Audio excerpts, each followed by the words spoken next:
എറണാകുളം ജില്ലയിലെ ഏറ്റവും നിർണായകമായ തൃപ്പൂണിത്തുറ മണ്ഡലത്തിന്റെ തിരഞ്ഞെടുപ്പ് ചരിത്രത്തിലേക്ക് സ്വാഗതം.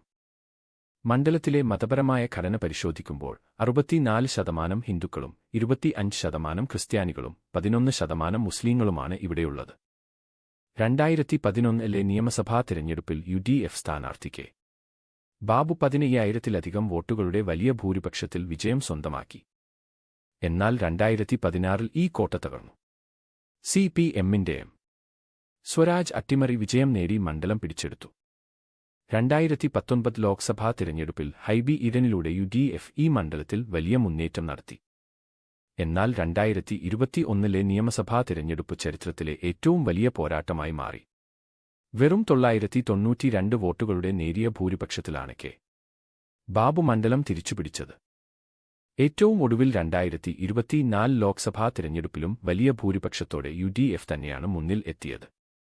തുടർന്ന് 2026 നിയമസഭാ തിരഞ്ഞെടുപ്പിൽ UDF-ന്റെ ദീപക് ജോയ് മികച്ച വിജയം നേടി ഈ മണ്ഡലം നിലനിർത്തി. വോട്ട് നിലയുടെ ട്രെൻഡ് പരിശോധിച്ചാൽ 2011 UDF 59,000 വോട്ടും LDF 44,000 വോട്ടും നേടി. 2016 LDF 69,000 വോട്ടുകളോടെ മുന്നിലെത്തി. 2019 ലോക്സഭയിൽ UDF 71,000 കടന്നു. 2021 ഇരുവരും 59,000 വോട്ടുകളോടെ ഒപ്പത്തിനൊപ്പമായിരുന്നു.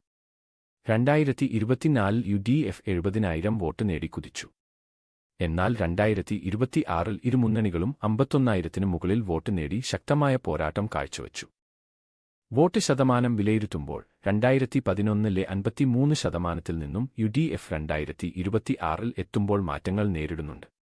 2016 LDF 41% വോട്ട് പിടിച്ചു. NDAയുടെ വളർച്ച ഇവിടെ എടുത്തു പറയേണ്ടതാണ്. 2011 കുറഞ്ഞ നിലയിൽ നിന്ന് 2024 19%-മായും 2026 15%-മായും അവർ വോട്ട് ബാങ്ക് ശക്തമാക്കി. ഇതാണ് മണ്ഡലത്തിലെ യഥാർത്ഥ മാറ്റം.